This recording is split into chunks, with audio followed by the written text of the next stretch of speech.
नमस्कार, मैं हूं श्वेता सिंह और आप देख रहे हैं आज तक।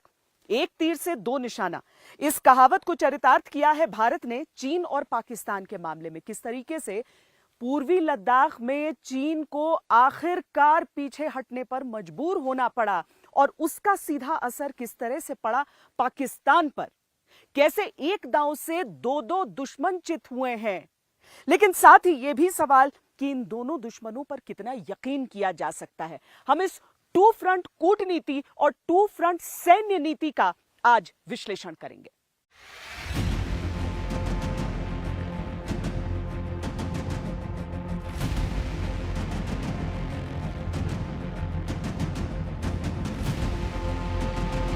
पूर्वी लद्दाख से चीन का बंधा बोरिया बिस्तर तो इस्लामाबाद में मची खलबली। एक तरफ से मुझे लगता है चिंता हो गई है पाकिस्तान में कि अगर भारत और चीन के रिश्ते बॉर्डर के ऊपर सुधर जाते हैं तो भारत का जो पूरा अटेंशन जो है वो पाकिस्तान की तरफ चला जाएगा। इस प्रकार के सीज फायर वायलेशंस चलते रहे तो भारत का जवाब जो है और भी मजबूत हो सकता है। बैरक में लौटी लाल सेना तो बाजवा के लड़ाकों की बंदूकें खामोश हो गईं। दोनों ही साइड ने एग्री किया गया है कि जो एक दूसरे के कोर इश्यूज और कंसर्न है इसके ऊपर वे बातचीत करेंगे ताकि पीस इख्तियार की जाए और वायलेंस ना हो। भारतीय शेरों ने ड्रैगन को दिखाया ट्रेलर तो पाकिस्तान की सिट्टी पिट्टी गुम हो गई। आज का हिंदुस्तान पुराना हिंदुस्तान नहीं। आंख दिखाओगे तो उत्तर मिलेगा। क्या शांति का दिखावा करके चीन और पाकिस्तान कोई बड़ी साजिश तो नहीं रच रहे? हमारा फौज में क्षमता है, पूरा हिंदुस्तान के पूरा वार्ड में मुना हुआ एक फौजी है, बहादुर जवान, उन्हें भारत माता की जय वहाँ भी करेगा, उसको दखल देगा वहाँ से भी। क्या भारत के बढ़ते दबदबे से चीन और पाकिस्तान अब घबराने लगे हैं? चीन और पाकिस्तान का क्या है प्लान बैकफुट? क्या है लद्दाख की ग्राउंड रिपोर्ट? हर सवाल का मिलेगा जवाब। बने रहिए हमारे साथ। 10 महीने की तनातनी के बाद चीन के तेवर ढीले पड़ने लगे तो 2003 के बाद से जो सीज फायर लागू था उसका बार बार उल्लंघन करने के बाद पाकिस्तान अचानक बातचीत की बात करने लगा। ये सारी चीजें क्या सही हैं? बिल्कुल हम उसे वैसे ही परखें जैसे हम अपनी आंखों के सामने देख रहे हैं, या फिर इन दोनों पड़ोसियों के ट्रैक रिकॉर्ड को देखते हुए थोड़ी शंका लाजमी है? क्योंकि अगर हम अंतरिक्ष से ली हुई उन तस्वीरों को देखें जहां पर चीनी सेना का जमावड़ा पेंगोंग झील से पीछे हटने के बाद नजर आ रहा है तो आशंकाएं लाजमी हैं। आइए हम आपको दिखाते हैं कि क्यों आज की तारीख में 62 के चीनी धोखे की भी याद आती है।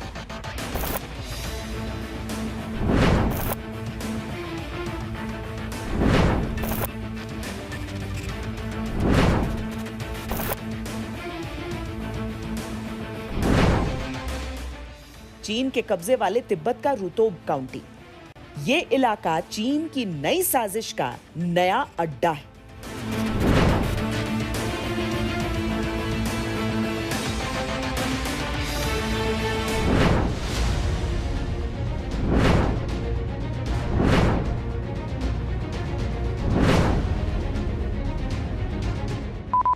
रुतोग काउंटी की जो सैटेलाइट तस्वीर सामने आई है उससे चीन की नीयत पर फिर से सवाल खड़े हो रहे हैं। यहाँ पर चीन ने जबरदस्त सैन्य जमावड़ा कर रखा है, भारी मात्रा में हथियार और गोला बारूद जमा कर रखे हैं।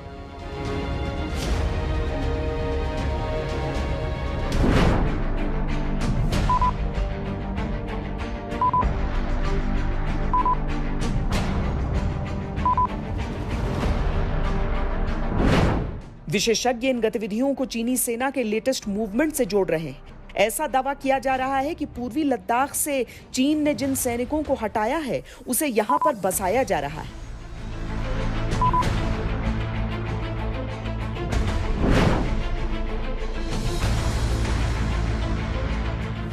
इसके पीछे चीन की सोची समझी रणनीति जो 1962 वाली चीनी धोखेबाजी का एक्सटेंशन है। चाइना को ट्रस्ट करना चाहिए क्योंकि पेंगोंग से पीछे हटा है और पीछे जाके वहां पर उसने अपने सैनिकों का जमावड़ा रखा है, तो हम ट्रस्ट तो बिल्कुल नहीं कर सकते। जी, और मैं तो बोलता हूँ जहाँ पे पहले था वहाँ तक वो जाना चाहिए, बिल्कुल नहीं आना चाहिए। ये आखिर जाना ही पड़ेगा, वहाँ भी वो टिक नहीं सकता है। हमारा फौज में क्षमता है, पूरा हिंदुस्तान के फौज पूरा वर्ल्ड में मुना हुआ एक फौजी है कि हमारे बहादुर जवानों ने भारत माता की जय वहाँ भी पुकारेगा, उसको दखल देगा वहाँ से भी।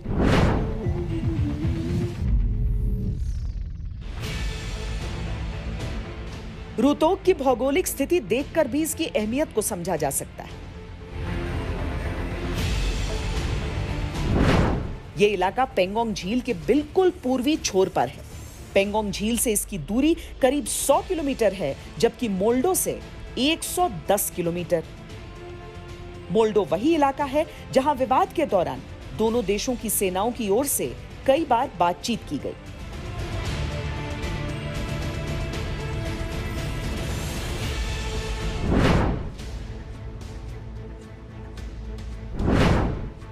सैटेलाइट तस्वीर में रोहतक का चीनी मिलिट्री बेस दिखाई दे रहा है, जिसमें कंटेनर जैसी चीज दिख रही है।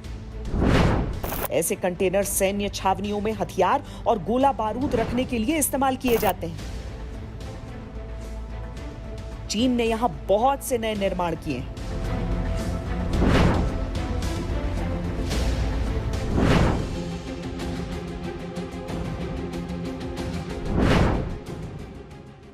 सबसे खास बात रोहतक में ये निर्माण 2019 में ही शुरू हो गया था। साल 2020 में जब भारत और चीन के बीच पूर्वी लद्दाख में विवाद शुरू हुआ, तब भी यहां पर काम चलता रहा। अब ये बेस भविष्य में किसी भी तरह की गतिविधि के लिए चीनी सेना का बैकअप बन चुका है।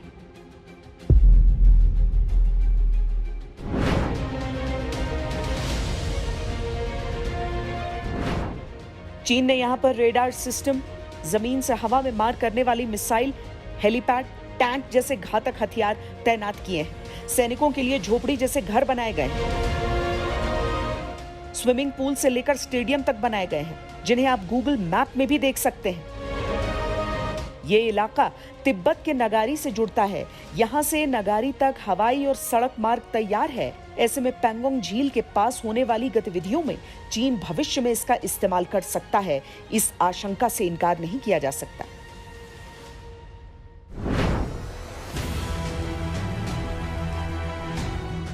सैटेलाइट तस्वीरों से दिखाई पड़ता है कि रोहतक इलाके में काफी तैयारी की गई, जहां स्टोरेज एरिया, टेंट, कैबिन और दूसरी सुविधाओं को तैयार किया जा रहा है। इतना ही नहीं, रोहतक में रेडार स्टेशन भी मौजूद है, जो सैटेलाइट तस्वीरों में साफ साफ दिख रहा है। रोहतक में इस तरह से तैयारियां की गई हैं कि सर्दियों में सैनिकों को यहां रुकने में कोई परेशानी न हो। ठंड से बचाने के लिए कैबिन तैयार किए गए हैं।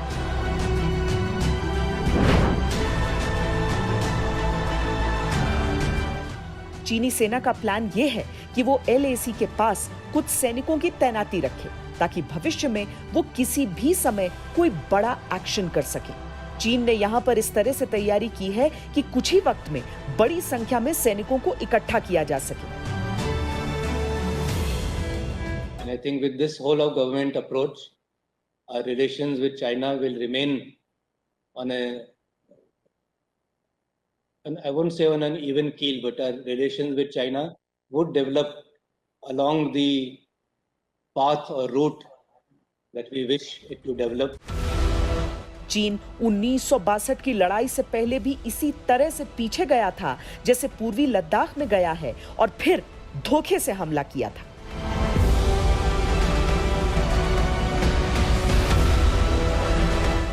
इसीलिए चीन से बेहद सावधान रहने की जरूरत है। चीन के धोखेबाजी वाले चाल, चरित्र और चेहरे से भारतीय सेना बखूबी वाकिफ है, और इसीलिए पेंगोंग त्सो से अगर उनकी वापसी हो रही है तो भारतीय सेना ने उस पूरे इलाके में हाई डेफिनेशन कैमरे भी लगा के रखे हैं और पूरा ध्यान दिया जा रहा है कि किस तरीके से चीन की सेना वापस जा रही है। लेकिन इसके साथ ही चूंकि बातचीत बाकी अलग अलग इलाकों को लेकर भी चल रही है दोनों सेनाओं के बीच, इसीलिए ऐसा नहीं है कि पेंगोंग पर नजर हमने कुछ भी कम की है, वहां पर भी बारीकी से चीन के मूवमेंट पर और उनकी सैन्य जमावड़े पर नजर रखी जा रही है।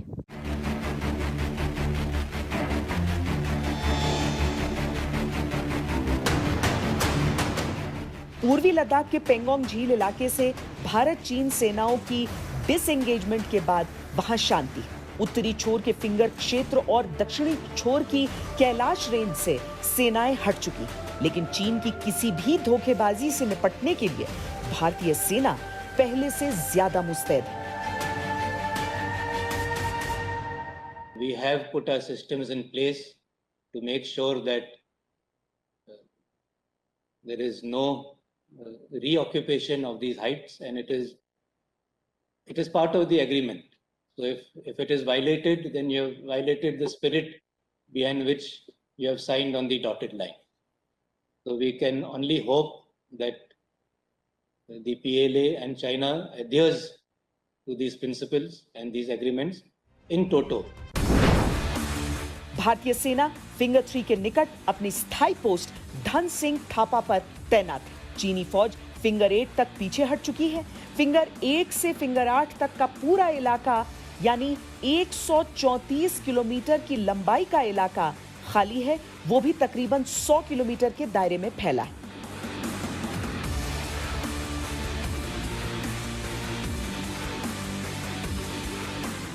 इस क्षेत्र की गहन और हाईटेक निगरानी की जा रही है। यहाँ के ऊंचे क्षेत्रों से दूरबीन और नाइट विजन उपकरणों की मदद से सेना स्थिति पर नजर बनाए हुए। फिंगर 3 की ऊंची पहाड़ियों से पूरे इलाके पर नजर रखना संभव है। इसके अलावा अत्याधुनिक ड्रोन भी तैनात किए गए हैं, जिनके जरिए पूरे क्षेत्र पर 24 घंटे नजर रखी जा रही है।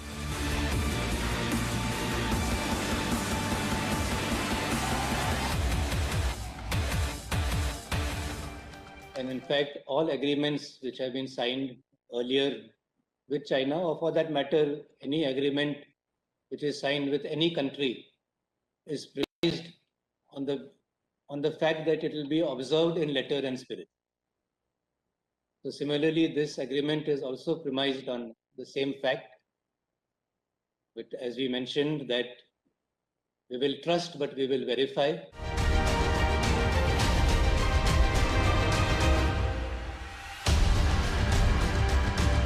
विस्तारवाद के लिए चीन की एक खास रणनीति है। वो किसी भी लक्ष्य की तरफ धीरे धीरे आगे बढ़ता है, 4 कदम आगे बढ़कर 2 कदम पीछे खींचता है। इस तरह वो घुसपैठ वाले एक हिस्से पर कब्जा कर लेता है। चीन इसी रणनीति के तहत दक्षिणी चीन सागर में लगातार कब्जा कर रहा है। उसने इसी रणनीति के तहत पूर्वी लद्दाख में फिंगर 4 तक घुसपैठ का प्रयास किया था, लेकिन भारतीय सेना के शौर्य के सामने उसकी ये रणनीति फेल हो गई। अब भारतीय सेना प्रमुख ने चीन को इस रणनीति से बाज आने के लिए चेताया है। लद्दाख में तापमान सुधर जरूर रहा है, लेकिन अभी भी माइनस में ही चल रहा है और इस तरह की परिस्थितियों में भारतीय सेना के जवान डटे हुए हैं। देखिए, पेंगोंग को लेकर जो बात है वो बन गई है, लेकिन हॉट स्प्रिंग, गोगरा, डेप्सांग, इन इलाकों को लेकर अभी भी बात बनी नहीं है। खासकर डेप्सांग को लेकर मामला बहुत ज्यादा फंसा हुआ है।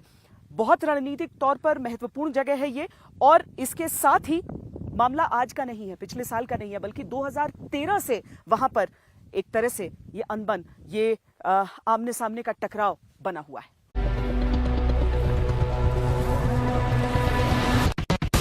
डेप्सांग में दोनों देशों के बीच विवाद पुराना है।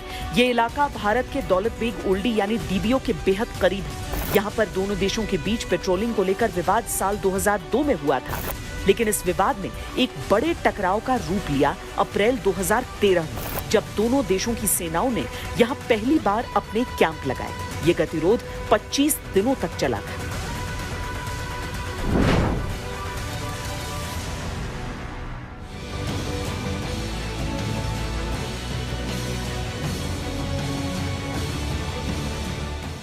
अपनी भौगोलिक स्थिति की वजह से डेप्सांग दोनों देशों के लिए बहुत अहम है। भारत और चीन के बीच पूर्वी लद्दाख से सटी 826 किलोमीटर लंबी लाइन ऑफ एक्चुअल कंट्रोल पर कुल 65 पेट्रोलिंग पॉइंट्स हैं, जो काराकोरम दर्रे से शुरू होकर डेप्सांग, गलवान घाटी, Gogra, hot spring, finger area, Pangong झील और कैलाश हिल रेंज से चुमर डेमचौक तक है।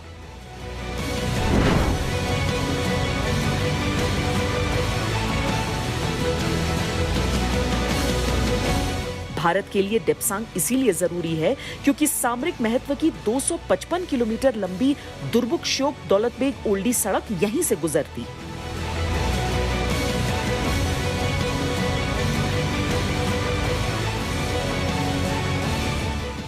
दुनिया की सबसे ऊंची एडवांस लैंडिंग ग्राउंड डीबीओ यहां से सिर्फ 30 किलोमीटर दूर है, जिसके चलते भारत को चीन पर इस इलाके में बढ़त हासिल है।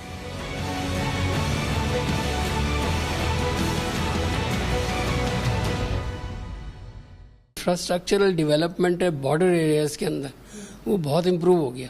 ये जो रोड हमने बनाई है परतापुर से लेके और डीबीओ तक, ये इसका एक प्रमाण है। इसके थ्रू हमारी जितनी सप्लाईज हैं, सैनिक हैं, वो सब इसी के थ्रू जाते हैं डीबीओ और इस सेक्टर के अंदर।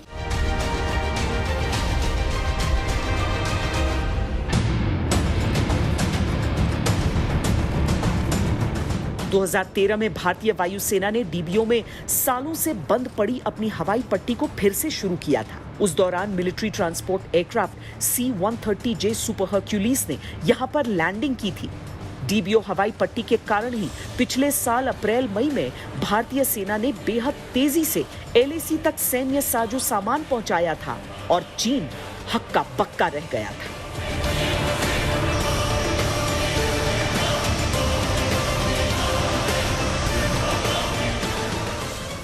जो हमारी फोर्सेज अभी उस सेक्टर में हैं, उसको हम ऑग्यूमेंट कर सकते हैं, बढ़ा सकते हैं जब मर्जी आए। सड़क बन रही है, उससे चाइना को परेशानी हो रही है, और परेशानी चाइना को हो रही है, लेकिन इससे चाइना भी परेशान हो रहा है ना कि जो सड़क बन गई। अभी तो यहाँ पे रीइंफोर्समेंट जल्दी ले पाएंगे तो हम क्या करेंगे फिर? जो हमारी सुपीरियॉरिटी थी यहाँ पे वो अब नहीं रहेगी।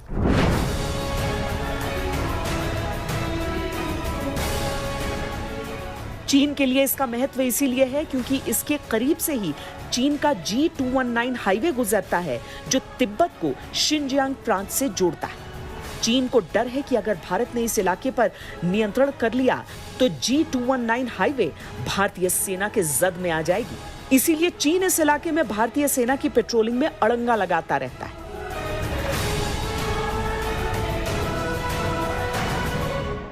This 255-kilometer long road runs parallel to the LAC. So any road which goes parallel to the LAC has its own importance, and it is touching the Karakoram Pass, very close to the Karakoram Pass, our airstrip of the DBO. Depsang में 5 patrolling points हैं, PP 10, 11, 11A, 12 और 13। चीनी सेना इन्हीं 5 patrolling points पर भारतीय सेना की गश्त पर मुश्किलें खड़ी करती है। जब से पूर्वी लद्दाख से सटी LAC पर भारत और चीन की सेनाओं में टकराव शुरू हुआ, तभी से यहां भी पेट्रोलिंग बंद है। चीन और पाकिस्तान के अचानक पलटे हुए पैंतरों पर हमारी ये खास पेशकश आप देख रहे हैं। दरअसल चीन से तो बातचीत चल रही थी ताकि पूर्वी लद्दाख में मामला सुलझे, लेकिन पाकिस्तान से तो बातचीत इस तरह की थी ही नहीं। लेकिन अचानक पाकिस्तान को याद आई 2003 में हुए युद्ध विराम उल्लंघन की, और पाकिस्तान चाहता है कि अब तक जो उसने हजारों बार युद्ध विराम का उल्लंघन किया है उसे नजरअंदाज करके एक नए रास्ते पर दोनों देश चलना शुरू कर दें। क्या वाकई पाकिस्तान का यह पश्चाताप है या फिर कोई डबल गेम?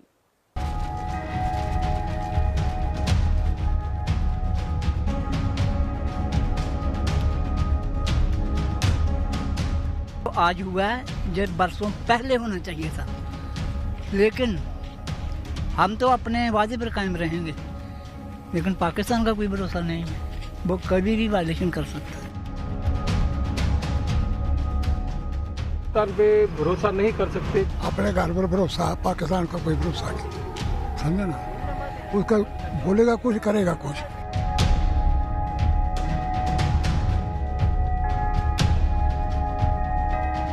मुझे लगता है चिंता हो गई है पाकिस्तान में कि अगर भारत और चीन के रिश्ते बॉर्डर के ऊपर सुधर जाते हैं तो भारत का जो पूरा अटेंशन जो है वो पाकिस्तान की तरफ चला जाएगा।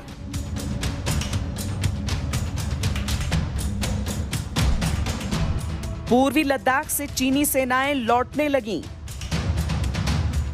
एलओसी पर पाकिस्तान ने सीज फायर के लिए पहल शुरू कर दी। भारत के दो दुश्मनों का अचानक हृदय परिवर्तन अचंभित करता है।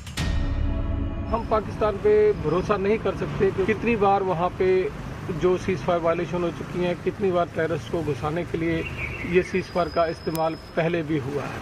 तो हम भरोसा तो नहीं कर सकते, पर फिर भी एक जो मसला अभी सुलझने की तरफ जा रहा है तो हम उसका स्वागत करते हैं। बेशक ये अग्रीमेंट हो गई है या दोनों भारत और पाकिस्तान के डीजीएमओज ने अपनी तरफ से बातचीत में ये हल कर दिया कि हम जो पुराने एग्रीमेंट्स हैं उनके ऊपर अमल रखेंगे, लेकिन मुझे लगता है कि भारत को इसके ऊपर पूरा यकीन, जिस प्रकार से हम चीन के ऊपर यकीन नहीं कर सकते हैं, हम पाकिस्तान के ऊपर यकीन नहीं कर सकते हैं। हमारे पास ऐसा सवाल यह है कि जो पाकिस्तान बात बात पर भारत को परमाणु युद्ध की धमकी देता रहा है, हिंदुस्तान ये याद रखे, हमारे पास पाव आधा पाव का भी बम है, हमारे पास आधे आधे पाव के और पाव के भी एटॉमिक बम है। हमें पता है कि 1 इंच का इस्तेमाल करना है, आधे इंच का करना है। जो पाकिस्तान भारत में आतंकियों को भेजने के मंसूबे पालते रहा है। आतंकवाद आज विश्व के सामने सबसे बड़ी समस्या है। हमें यह सुनिश्चित करना होगा कि आतंकवादियों को समर्थन और सहायता देने वाले देशों को भी दोषी ठहराया जाए और इस समस्या का संगठित तरीके से मुकाबला किया जाए। जिसके वजीर आजम इमरान खान 4 दिन पहले तक श्रीलंका में भारत के खिलाफ जहर उगल रहे थे, उनकी सेना के तेवर अचानक से ऐसे नरम क्यों पड़ गए? It's the Kashmir issue. All we want is it to be resolved according to the United Nations Security Council resolution. And this can only be resolved through dialogue.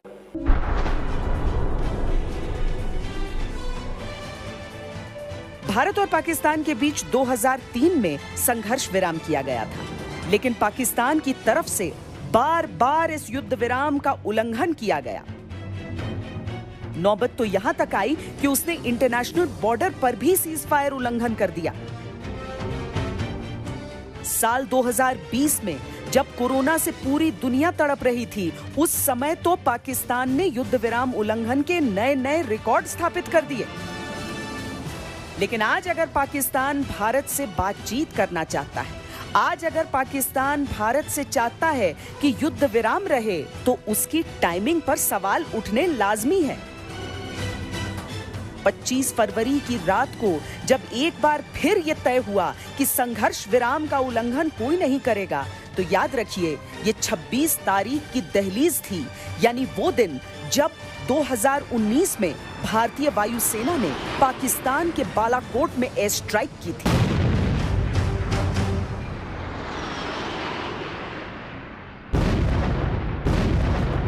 दोनों ही साइड ने एग्री किया गया है कि जो एक दूसरे के कोर इश्यूज और कंसर्न है, इसके ऊपर वे बातचीत करेंगे ताकि पीस इख्तियार की जाए और वायलेंस ना हो। और ये इफेक्टिव है 24-25 फरवरी 2021 की रात से। और दोनों ने कहा है कि वो एक्शन लेंगे ताकि म्यूचुअली बेनिफिशियल हो और इससे पीस एलओसी पर बनाने में मदद मिले। सीज फायर उल्लंघन की वजह से सीमावर्ती इलाकों में रहने वाले लोगों को जान माल का नुकसान हुआ।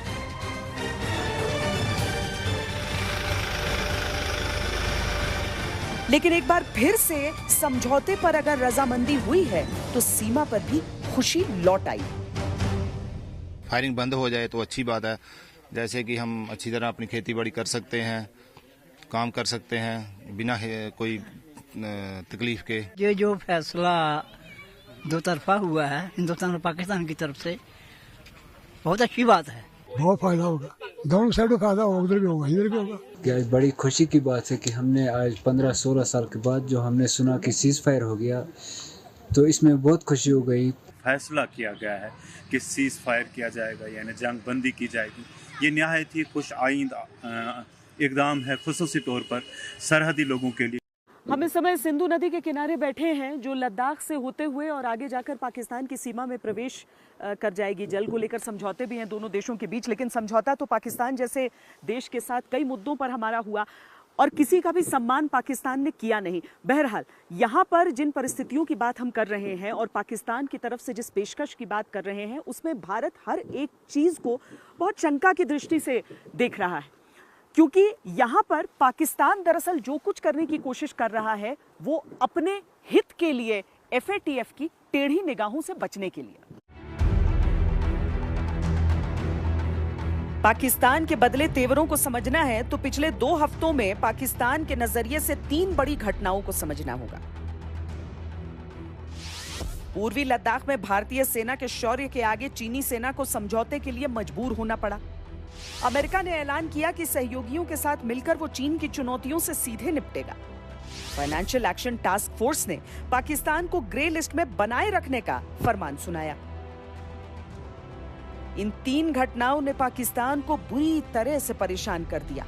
पूर्वी लद्दाख में जिस तरह से 10 महीने तक भारतीय सेना ने चीन को कड़ी टक्कर दी और आखिर में चीन समझौते के लिए मजबूर हुआ, उसका पाकिस्तानी सेना के मनोबल पर बुरा असर पड़ा है।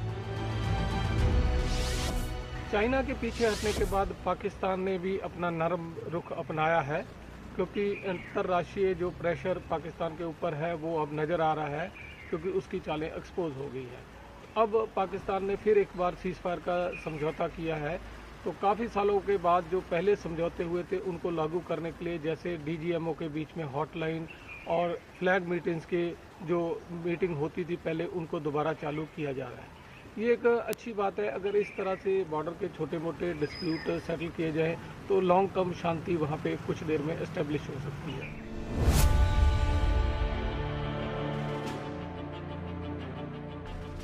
चीन के साथ पूर्वी लद्दाख में तनाव के दौरान भारत पर हमेशा 2 फ्रंट पर वॉर का दबाव था, लेकिन अब समझौता हो जाने के बाद भारतीय सेना पाकिस्तान के खिलाफ पूरी ताकत से एक्शन लेने के लिए फ्री है।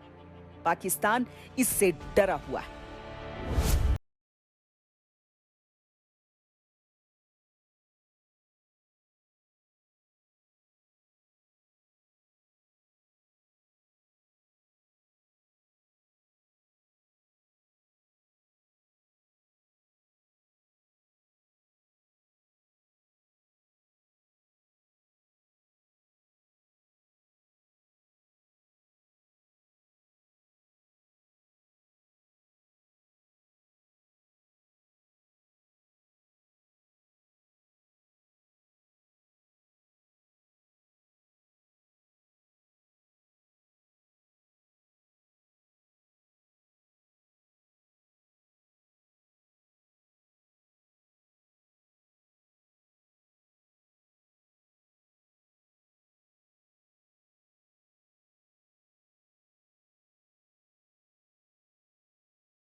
नमस्कार, मैं हूं अंजना ओम कश्यप। हमें उम्मीद है ये वीडियो आपको पसंद आया होगा।